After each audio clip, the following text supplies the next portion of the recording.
Hello, my name is Fabian Boone with the Fountain of Praise, and today I'm here with Senator Rodney Ellis of the Texas Senate District 13. How are you doing today, sir? Very well, Fabian. Thank you for doing this. Today you stressed to the Congress the importance of being prepared and getting signed up for health care. Why is it important for Texans specifically to get signed up for health care? Well, this is the first time in the history of America that we're going to be required to have health care if you qualify. Now, people who don't qualify obviously will be those who are old enough to get health care insurance regardless. And then those who fall into the income bracket where it's low enough. In Texas, unfortunately, we did not do the Medicaid expansion. So those folks end up left out there on their own. Hopefully, after this next cycle, when we go into a legislative session again, we'll sign them up. But if you don't sign up for health care by March the 31st and you qualify and you don't have health insurance for 3 months in a row, you're going to be fined. And the fine will be somewhere in the neighborhood of 1% of your income, or I think the dollar amount might be about $90. That's a lot of money, and you won't get the health care insurance. Now, if you don't sign up by March the 31st, then you'll have to go and get a COBRA. As an example, I'm on the state's health insurance program, and I have a daughter who under Obamacare, she was covered until she hit 26. Now she won't be covered. If she doesn't get health insurance, I could sign up for a COBRA. That means through my state health insurance program, but it's going to run me quite a bit, somewhere in the neighborhood of a car note, depends on what kind of car you have. Now, if she signs up on a healthcare exchange, which you can do in Texas under Obamacare, her health insurance will cost about the same amount as it would cost to pay her phone bill. I know that, as I mentioned to the congregation, because she's unemployed at this time, and I'm paying her phone bill. So that means that she has 3 months if she doesn't sign up on an exchange. So somehow she would get health insurance, or at some point at the end of the year, she's going to owe 1% of her income. She'll end up employed, thank God, at some point, or she's going to have to pay a penalty. So it's a wise thing to do. Look, it's not that big of a deal. In Texas, you're required to have auto insurance. Now, what's more important to you? Your body, that car, which of the two? Clearly, it is your body.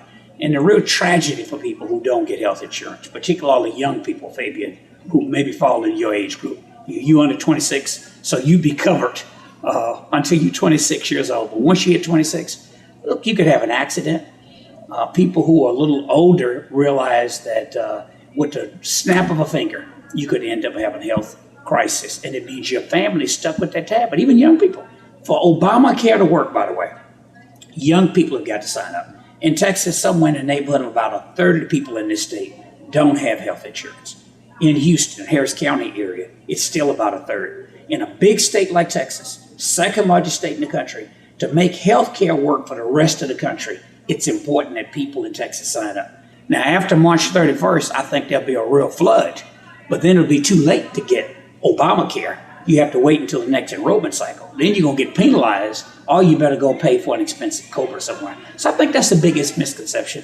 A lot of people are just reluctant to talk to these navigators. This church has been very active in the process. There are navigators out here today.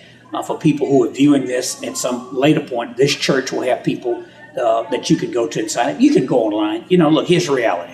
If you don't have access to a computer, go to the library and get one. It's all online. And it's not nearly as complicated as a lot of those people out there making it sound. That's because they don't want it to work. Just roll back to before you were born, Fabian. When Social Security passed, might I add, a number of people on the other side of the political aisle from me and that party, they fought Social Security. And now they spend a lot of time trying to protect it. They were on the wrong side of history. There were a lot of people around when President Johnson passed Medicaid and Medicare. They fought it. I mean, all three of those signature pieces of legislation in this country barely passed by a very slim margin. And they're really the backbone of our economy now. We got to get people insured. So sign up. It's not difficult. Get it over with. You got until March the 31st. It's not too late. Get some health insurance. The Fountain of Praise will have navigators on site in the lobby to assist with enrollment on Saturday, March 29th and Sunday, March 30th from 9 a.m. to 3 p.m. For more information, go to our website at www.tfop.org or call 713-358-2798. Enroll today.